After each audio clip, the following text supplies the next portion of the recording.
Hi folks, John Cordisco here. I'm going to do a little critique, and I'm going to try to be as fair as I can from a lower rated player's point of view on Millionaire Chess. I went to it in Las Vegas. Las Vegas is a great town. Boy, I'll tell you can't find something to do there. Anyway, I'm hoping to not so much give a hard time to the organizers or maybe some of the people that put it together, but to try to point out some of the good things they had, and there were many of those, and maybe some things that need some room for improvement. And I hope to do that, and I hope to be fair. I'm going to use quotes and opinions from other players that were there, mainly from articles online from grandmasters and such. Anyway, this is going to be my critique of Millionaire Chess 2014, and I hope it does some good, and I hope you enjoy it. This is the playing hall for Millionaire Chess, and I thought it was a nice playing hall. All in one big area, all the sections, no matter if you were in the open section with the grandmasters, you were in the under 1400 section way in the back. Now I want you to notice, if you see towards the right in the back, you'll see a big purple banner. That's the Millionaire Chess banner. That's the stage where the top boards were playing. You see them across the back there where the flags are, and that was a nice touch.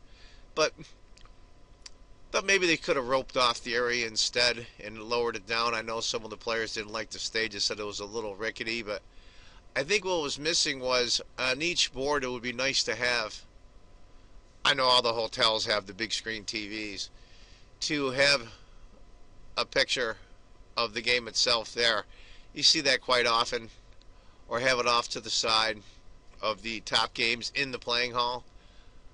I do have to say, though, it was very well done as far as the sets and boards. They all matched.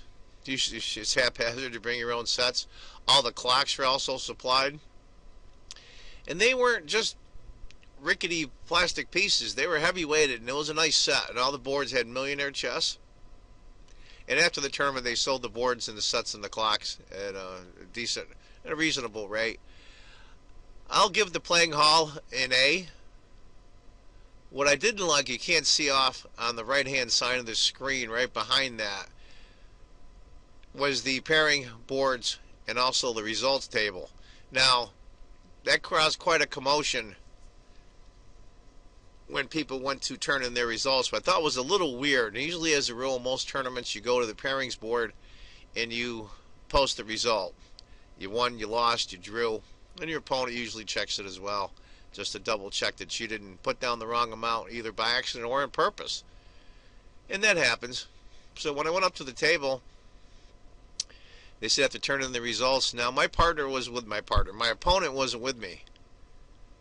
And when I went to turn them in, you know, both of us signed the score sheet. That's fine. And I said to the guy, well, what happens? He says, well, you have to have your opponent with you. I go, excuse me? He says, you have to have your opponent with you to turn in the results. I says, you mean I can't turn in the results without him? And he said, no. And I got a little upset. And I go, what? And I kind of got a little loud, and there's a lot of shushing. But I think the result table should have been outside the other side of the wall. It was still in the secure area. It was still inside the metal detectors. So that was my thoughts on that.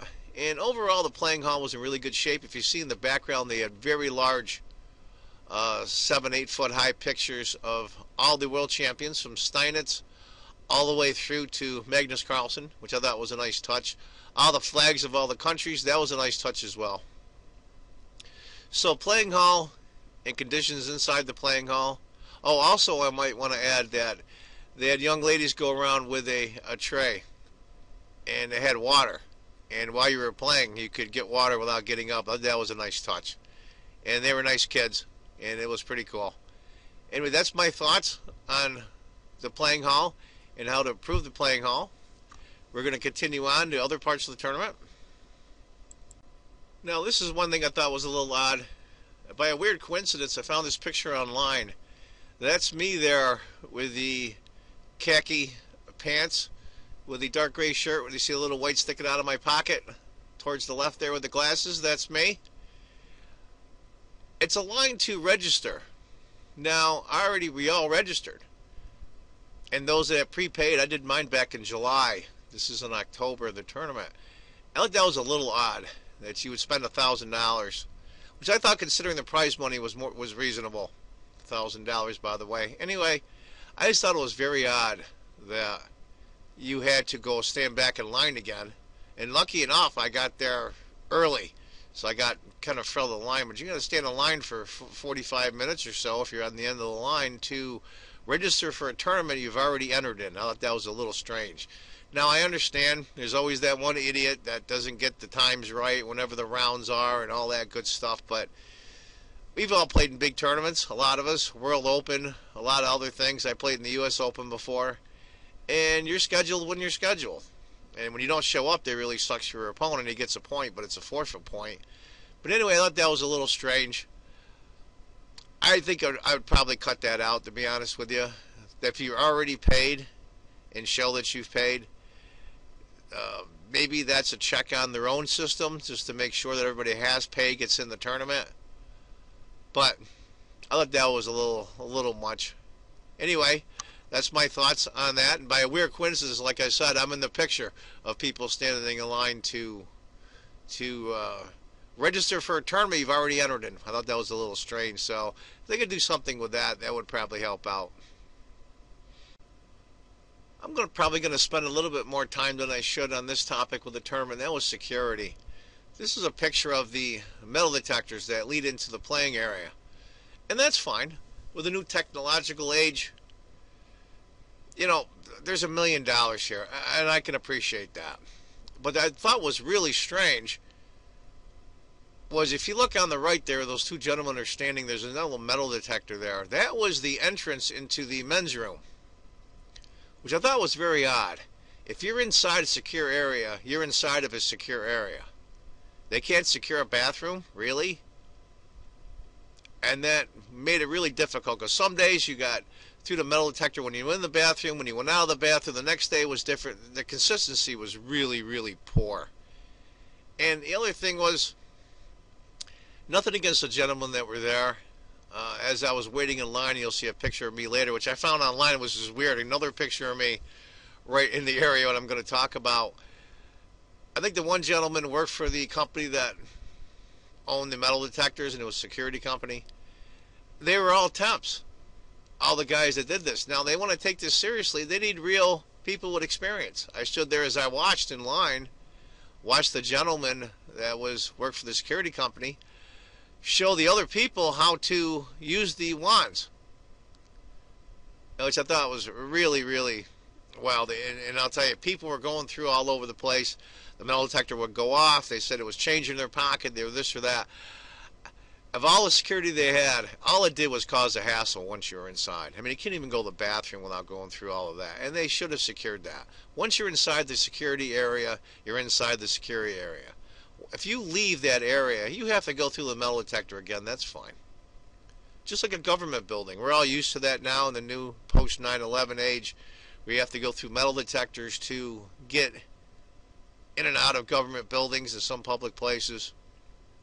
I used to be a city councilman. I remember going into City Hall. And once you're inside City Hall, once you're in through the metal detectors, you're in the secure area. And once you're in that secure area, you should be secure and not go back and forth. I thought that was a little much. I thought it was a little overkill. I thought it was what we call in the United States CYA, which is cover your ass.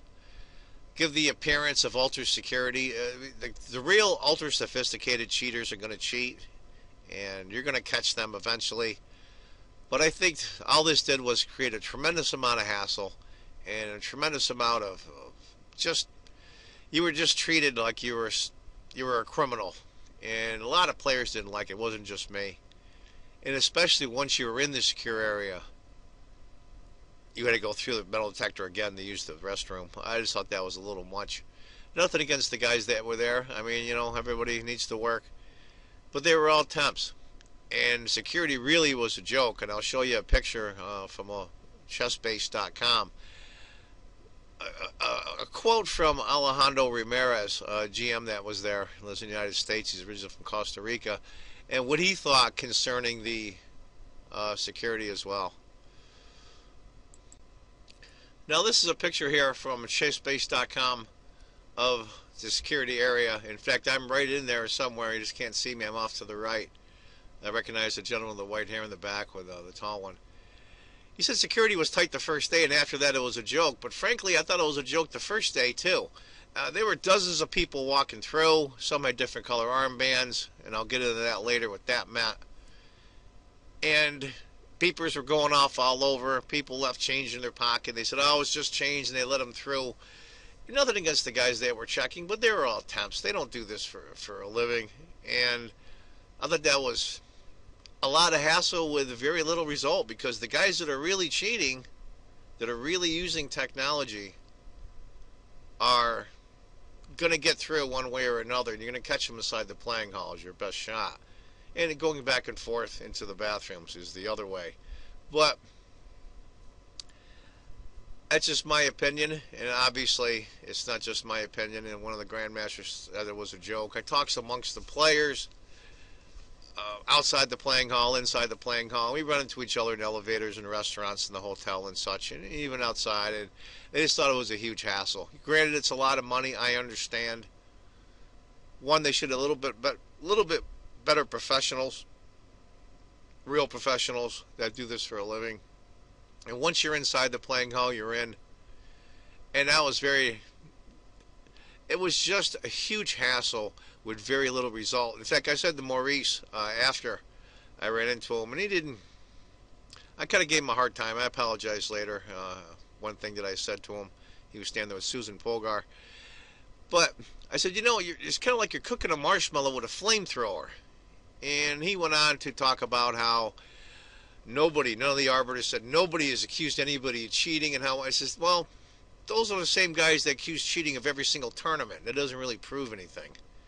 The cheaters are going to be cheaters, the haters are going to be haters, and the one that complain about cheaters that aren't there are always going to be there. So early really didn't prove much. I think there's a different way to go about the security than what they did. And I'll give you one of the other ideas that I had on security as well coming up here in a different slide. Now here's another coincidence here. This is a picture that was put online, and by a weird coincidence I'm in the picture. That's me right in the very center with the dark red burgundy short sleeve shirt on with the gray slacks, with the glasses and the gray hair. That's me standing next to the gentleman with the red tie, and that's my plastic bag on the ground. And there's a reason why I mentioned that. Anybody that's been to any tournaments at all knows there's no cell phones allowed, and they made that extremely clear. Now, no electronic devices is a relative term. And I'm there with my plastic bag. I got a soda in there and another drink that I bring into the tournament, the drink while I'm playing. And I had my video camera as well as my digital still camera. And right then, Maurice shows up at the beginning, of course, it's the first round, and tells everybody, no cameras. I'm like, whoa, wait a minute. We need no cameras. Well, it's the security bob. I said, Maurice, come on.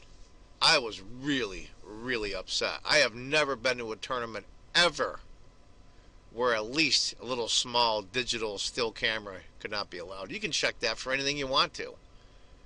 You're going to catch somebody that's bringing in devices. They're going to be going back and forth with their bag like that looking. And when all those people standing around playing, you're going to catch them. They're going to go back and forth to the bathroom too many times. And that's the way it is. And you'll catch them that way. You can tell the ones that are cheating because it's so obvious. And it was so obvious if you look online with other cheaters in other tournaments. Now, I talked to the gentleman. If you see him on the right there, he has the green striped shirt, the African-American gentleman there. That's right between the two metal detectors. And you can see the look on his face. Him and I talked to the gentlemen that are all around me, and they were all really PO'd. That no cameras, no this, no that, and they made us wait. Granted, it was the first round. They were late. That happens. Now, the gentleman on the right there, you see with the dark short sleeve shirt and the black pants, you could tell he worked for the security company that owned the metal detectors. And he was a no-nonsense guy, even though he's a nice guy. He was there to do a job.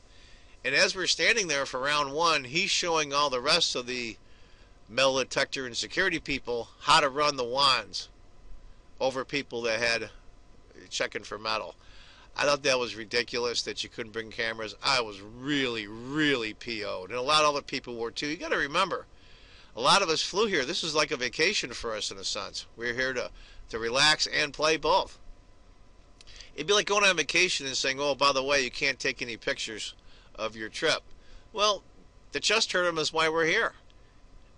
I was lucky. I mentioned it to a lady that her son was playing. She got what they call a green wristband. All the players got a white wristband. A green wristband meant you were media, and you could go through without going through the metal detectors with cameras. There's got to be a way to do this. Maurice and I went back and forth. He wouldn't budge, and I was really ticked. And I'm standing there going, wait a minute. Well, it's an electronic device. Like, he was condescending to me, like, you know, I'm an idiot. I don't know what electronic device means. So I took off my watch and says, wait a minute. So is this. It's got a battery in it. He says, what, do you want me to check that too? I says, come on, Maurice. You know, nothing. I like Maurice. I still like Maurice. I think maybe all the stress that led up to this, he just reacted wrong. And I reacted wrong as well. Very, very disappointed. I think a rule should be, maybe not while you're playing. Say you're done with your game and you get your hand stamp, which is fine. You can come back in with a camera and take pictures of the playing hall. You know, it's always good to sit down at a table and have somebody take your picture while you're there. It's kind of like you're on vacation. You want to see pictures of yourself that you were there and relive the experience in your mind. There's got to be a way around letting in a camera to take photographs, and a lot of players do that, and there was a lot of players that really upset. Cell phones I can understand 100% for a number of reasons. One is they just go off and annoys the crap out of everybody around you. There's nothing more annoying than a cell phone going off while you're playing chess. And two is the cheating factor. I understand completely that you can have now with iPhones and other things really strong chess programs that you can use to cheat. I appreciate that. But a little digital camera, when there's cameras all over the place, and there wasn't just people that organized a tournament, there's got to be a different way to do that. There just has to be. And the cell phones, I understand. And they were very nice, the girls over the table. If you had a cell phone, now instead of going all the way back to my room, which I didn't want to do, I took my video camera and my still digital camera, and I put it in a bag and got a slip, you know, and they stapled it up. And then after I came back out, I gave them, it's kind of like a hat check. You get your stuff back, and that's fine. And they were very nice over. The table's just in the back there on the right. I thought it was for cell phones. I don't think a digital camera can be used as a cheating device. If somebody is that sophisticated, they're going to find a way to getting a cheating device even without this security. And as the mob started coming through, especially the beginning of the round, you didn't get the big rush of people. There were people getting in all over the place with metal detectors going off. Instead, it was change in their pocket or keys or whatever. So any of those guys that were going to bring in devices were going to bring them in. And those metal detectors really didn't do much to catch cheaters, if you want to know the truth. They said, well, we had no cheating complaints. Well, that doesn't mean anything. It just means they weren't caught. And I'll tell you the truth. Honestly, in my heart, I really, truly don't believe there were any cheaters there, even with the amount of money that was there. But you've got to assume there's going to be some, or at least one, and I understand that. But they're going to have to find a different way to go about it. Catching them in the playing hall and how they act in the playing hall while they're playing is much, much different. Now, in the higher sections, a lot of those games, now I didn't see on ChessBase if those games were broadcast live. Those games, I think, have a much better reliability as far as reliability and cheating. But the 90% that are in the rest of the tournament, the under 1,400, 1,600, under 1,800, even the under 2,000s, I don't think there are any cheaters. I don't think there are any cheaters in the under 2,200 and the under 2,500. It's the top two tiers that are going to, if there's going to be cheaters, that's where they're going to be. And they're going to have to do something about this setup. Allow pictures. Allow pictures in the playing hall. It's really that simple. And if you want to check out the camera, open it up, look where the batteries are and all that, feel free. No problem. Check the memory card inside each digital camera. That's fine as well. But to say no completely and just be what I call be a hard ass and say no, no, no, no, no, no, no. It takes away the spirit of the event. Everyone was excited to be there, and I think that was kind of like getting cold water thrown on you while you're all excited. It was something that a lot of us have been waiting for. In my case, I've been waiting for something like this for over 40 years. Since I was a boy, I'm going to be 58 next month. Since I was a boy, 15, 16 years old, when Fischer won the championship. It just threw cold water on the excitement of it. And I hope that they solve this problem and make it a lot more player friendly. Now, this was a quote from Grandmaster Ramirez. If you remember, Alejandro, he placed very high and almost pulled off the upset in the U.S. Championship. He's originally from Costa Rica, and I like Alejandro. He's a good guy. And this is what he says here. Security was interesting at the tournament. The organizers took precautions against cheating by installing metal detectors before you entered the player's area and before you entered the bathroom. Odd, since you had to go through the player's area to get to the bathroom. He's right. Once you're in the secure area, you're in the secure area. And he also put, I don't mind being frisked if it guarantees there was no cheating, but security was lax to say the least. And I was there. And there were so many people coming in at once. When they want to play, they're anxious to play. And metal detectors are going off. The wands they were using was, this has changed. It was keys in my pocket, and they were let through. And it says here, at one point in the tournament, one of my friends walked in inadvertently with his cell phone into the playing hall.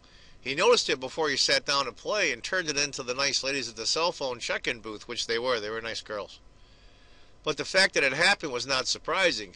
Even if we set off the metal detector, security detail would ask us what was in our pockets. Just change was a sufficient response to keep on moving. So that in itself, well, I think what they wanted to happen, and I hope it happened, was the one guy that was cheating. The one guy that was there cheating. I don't think there was any, but you have to assume there's going to be some. That's just the way the world is, unfortunately. People being what they are, both good and bad. That they would say, look, we found a cheater. Well, their claim to fame was we didn't catch any cheaters. So the people that high sophisticated technical devices for cheating left them in their hotel room because they were afraid they're going to get caught. I just don't buy the argument. I'm sorry, I don't. Anyway, that's his take on it, Grandmaster Ramirez, and I kind of agree. And this is also from an article from Grandmaster Alejandro Ramirez, and I think it's worth reading. Any injection of money to the world of chess, in my view, is positive, and I agree 100%. A lot of these top players, including Grandmaster Ramirez, are very good at what they do, and they should be able to make somewhat of a decent living off of it. For many grandmasters, it's depressing that somehow rated 1,400 won more money in one tournament than they had made in their lifetimes playing the game. I don't go along with that so much, but I can understand his point. But as long as they're feeling the top category prizes, as long as these kind of tournaments are more accessible for professionals, and as long as the prizes in the sections are increased, it is an event that I hope will mark my calendar every year. Now, he also says, I believe it was too top-heavy. And he's talking about the open section, which he was in, which is the $100,000 prize. Now, look at the swings in money. I'll give you an idea. He's right. $100,000 was first prize in the open section, 1-1 by Wesley So. Second place after the playoff schedule was Ray Robson at $50,000. By a weird coincidence, they're both roommates and they both know each other. It's a different issue. But look at it, $100,000 for first and $8,000 for fifth. And I agree. That should have been staggered down a little bit lower. To give you an idea, in my section, I was in the under 1,600 section. Now, I ended up out of, and I've got the sheets right here, the printout, out of 67 people, I ended up, according to the MillionaireChess.com website, 39th, and I got $600. But I'm looking at the sheet here. In first place was 40,000. Second place in the under 1,600 was 20, and then 10,000, and then 5. Now we're looking at $75,000 in the top four. And in fifth place was $1,500. It went $40,000, $20,000, $10,000, $5,000, $1,500. That's a little top heavy. I thought they could drop some of the top prizes down, and it's a lot of money for an under $1,600. They should space it out a little bit better. I'll give you an idea. If you were between 20th place and 48th place, you got anywhere from $600 to $640. It was very top heavy. And we'll go on with Grandmaster Ramirez says, I categorize Millionaire Chess as a success, and I hope that this business model of creating interest in the first few years to reap the rewards when more and more people sign up in later years becomes successful. I agree. They said up front in this tournament that they're going to lose money on this. I mean, I don't know what kind of deal they have with a hotel. Usually an organizer will have if there's so many rooms bought from players, but all those sets, all those boards, all the staff that was involved, hiring the technical crew, the TV crew, the commentators, and all the video that they had to do, and the online presence and all that, that wasn't cheap. He estimates they'd have to do about $1.5 million worth of entries, in other words 1,500 entries, to even break even, and it's probably an accurate number. They gave away $1 million. It's probably $400,000 or $500,000 in the end in expenses, i.e. travel expenses for all the people that came. I know the video people out of St. Louis. I talked to them a little bit the night before when I saw them getting set up, and talked to Lawrence Trent briefly. He was one of the commentators. Those people aren't all free, and to transport all that stuff isn't free either, and they did a fine job. Fine job. Anyway, also in my view, he continues on, it's very important to emphasize how much work the organizers put into promoting their event. Even the FIDE Grand Prix does not get reports about it on BBC, and yet this tournament in Las Vegas did, and I agree. Again, anything that puts a spotlight on us is fantastic, meaning the game of chess. Overall, I congratulate Maurice and Amy and hope that next year the tournament is held again even better, with even more fantastic prizes. And I agree. My hat's off to both of them. Amy Lee knew she was going to lose money, and I saw her in a brief interview online. And they're banking on the future to start something that is going to get huge. And I don't think she's in it to make a ton of money. I think she's in this to break even. Would be a great goal for her, and to promote the game of chess. And I agree. Now I'm showing this security area again, going into the tournament playing hall again. For another reason I'll talk about security is it's something that organizers have dealt with forever, and players have had to deal with forever, especially in these big tournaments. The World Open comes to mind, is sandbagging. Now, it's a huge problem. I think it's much more of a problem in the integrity of the tournament itself than technical or computer devices being snuck in the playing hall to cheat. I find this to be much, much more cheating than any of that, because it goes on constantly and still does. Now, to the organizers' credit, I'll give them this. They went back. The tournament took place in October of 2014, and they went back with USCF ratings to December of the prior year, December 2013. So it's about 10 months. I like to have made it a year, maybe even longer, but that's okay. We'll say expand it to a year, I think is a reasonable solution. But what wasn't done, what really, really shocked me, and I'm only going to use my section, the under 1600 section that I played in, was if you look at the top 11 players, or even the top 13 players. I'm looking at the sheet now that I printed off the MillionaireChess.com website. of the breakdown of the prize money in the places that took place in the under 1600 section. 1, 2, 3, 4, 5, 6, 7, 8 of the top 17 people have very high USCF ID numbers. What does that mean? That means they're recent USCF members. Now, the way it works in the U.S. Chess Federation is once you sign up as a member, you get an ID number, and you always had that ID number. Even if you let your membership lapse and go back like I did, I didn't play chess for 15, 20 years, and I went back, I got the same number again. It gives you an idea of how long ago you signed up. And number one, and now I don't know this individual, I don't know if he's young, I don't know if he's older, I don't know anything about him. He won the $40,000. He has 151, starts his ID number. He had provisional a year, a little bit over a year or less, all of these guys. The guy that got 5th place had provisional. And you can go down the list and look up all their ID numbers. Go on MillionaireChess.com, and then you see tournament, look for standings, and then click on the section that I'm referring to, the under 1600 section, and then print out the top 20 players and go through, and I looked them up, a lot of them. Look them up on the USCF website, that's uschess.org, and see almost all of these players, way more than half of the top 10 had provisional ratings. That means that you're new in the USCF and you have a provisional rating.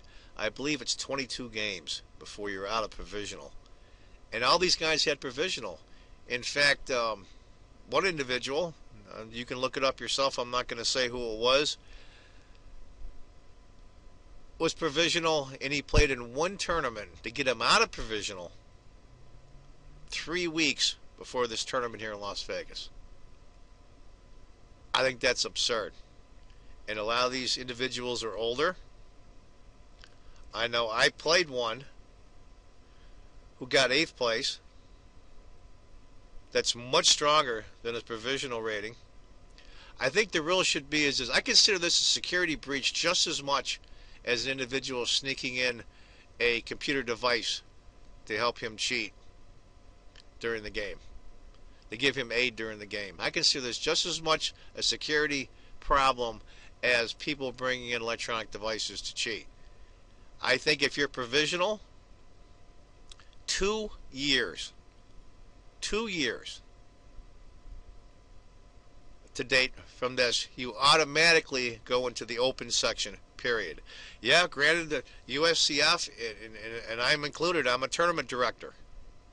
I try to bring people into the chess community here in upstate New York. I want to bring in new people. I don't want to discourage people from starting out. But when you're giving away this kind of money and putting everybody through such a hassle with security, to let this slip through, I think is just as bad as having no security at all. If you have a provisional rating that's within 2 years of the date of the tournament, I think you should have to be put in the open section. Will that discourage some people from coming here? Yes. But I'm looking at all these provisionals and my gut tells me this. They've been playing for years.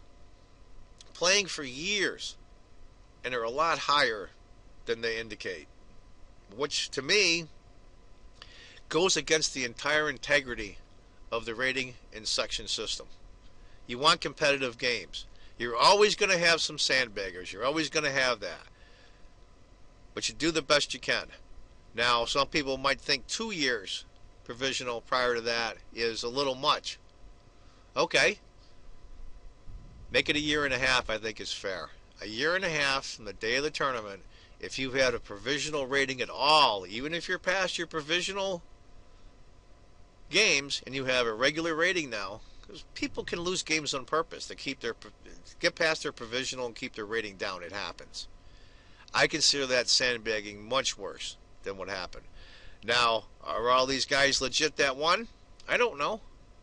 I really don't. I assume most of them are. I have to assume human nature. I like to think the best of people. When you're looking at 40, 20, and $10,000, people will do things they would normally do.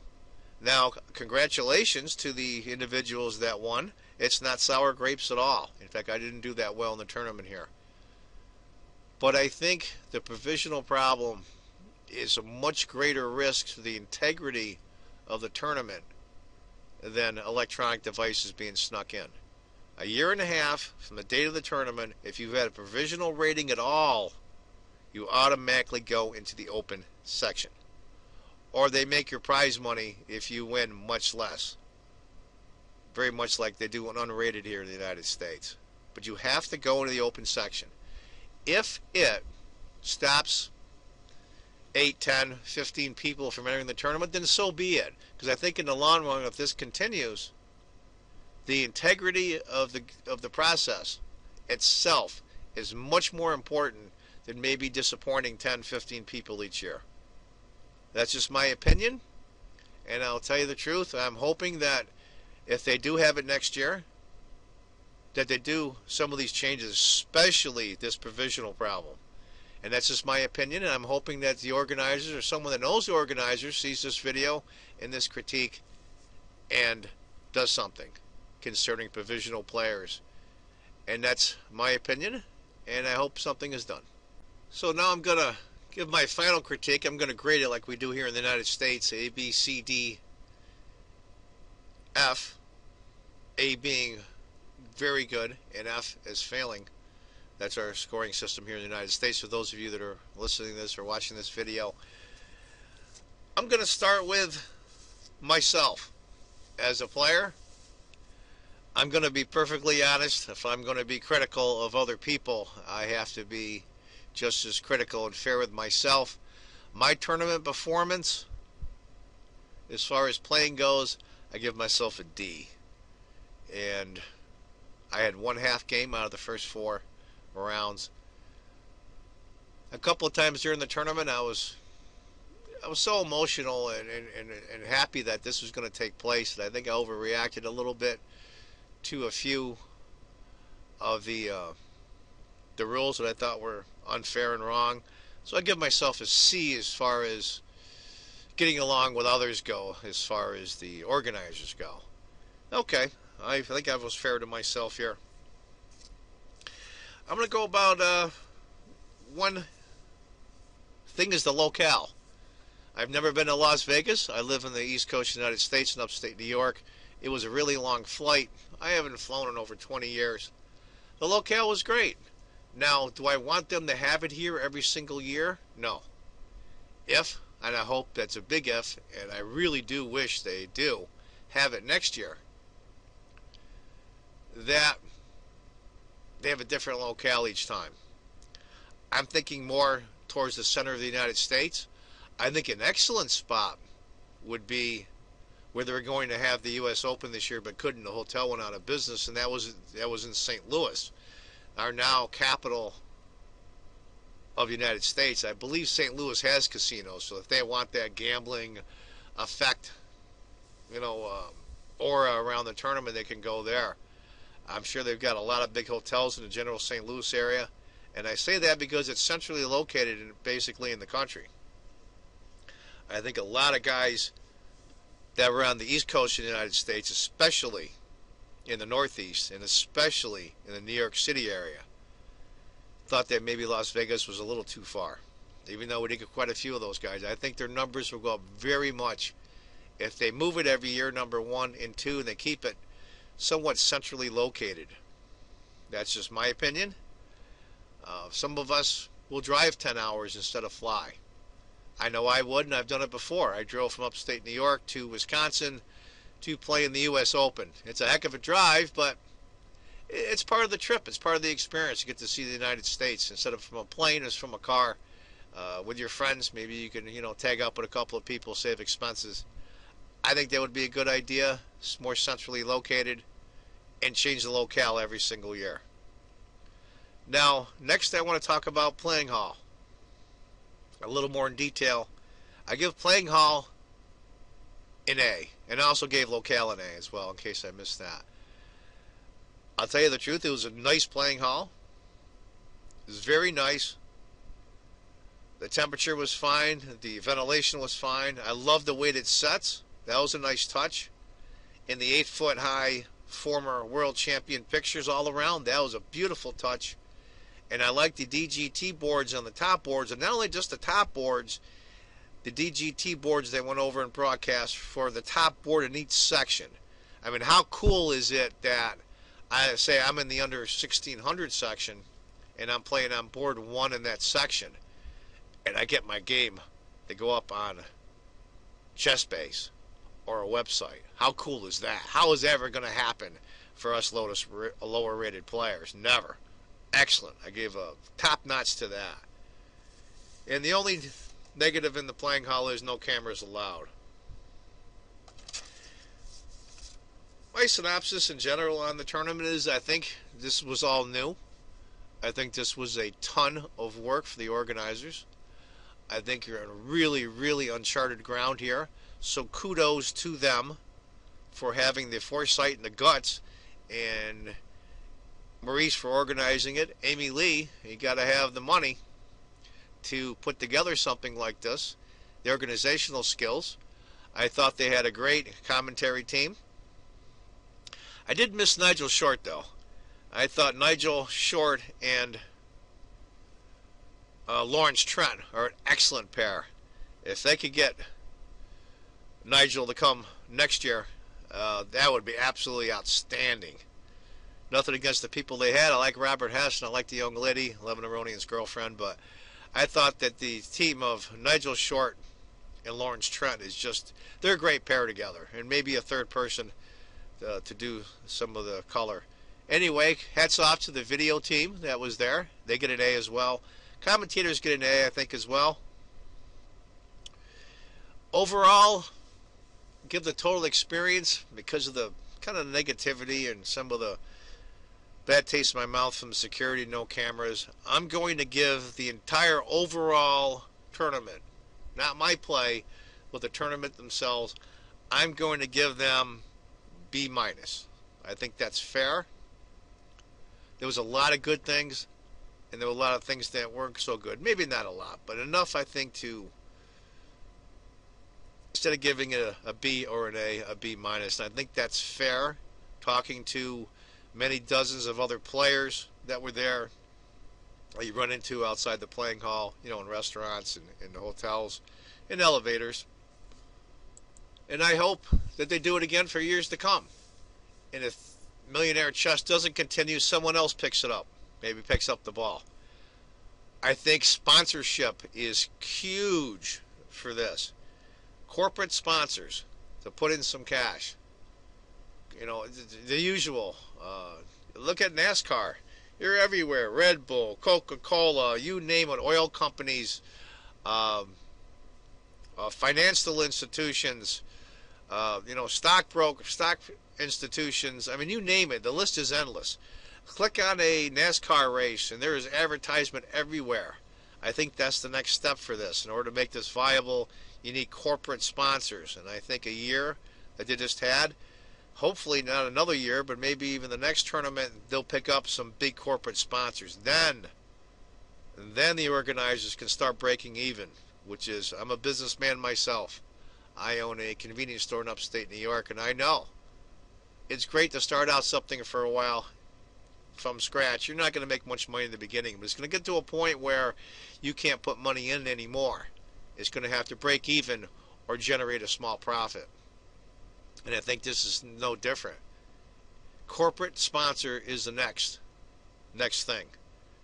And I'm sure they'll work on that. I'm sure they probably spent 6-8 months of their life, and they're all frazzled and stressed. And when the smoke clears after the holidays, probably at the beginning of the next year, they're going to take a hard look at how they're going to continue this on. I wish them all the luck in the world and all the success in the world, because this is a game ultimately that I love in the end. I've been playing since I was a young boy. I was 15 years old in 1972 when Bobby Fischer won the World Championship. This is from watching the games on a rickety demonstration board with a bell in the background when the moves came in by phone, to now watching the games live on the internet with analysis and commentary. And Maurice, if you're listening to this, it was me that called in a couple of years ago to the U.S. Open, and you played my response I had. I called in my opinion on how great I think this is, and I think this is great too. And this has been, someone's been waiting over 40 years for something like this. So if you think I was critical, and I later apologized to you, Maurice, I'm just excited, and I want this to succeed. So don't take it personally. And I wish you all the success in the world, all Amy and Maurice and all the organizers. And I hope they have it again next year. Try different locale just to mix things up. And God willing, if they do have it next year, I'll be there as well. Take care, folks. Bye-bye.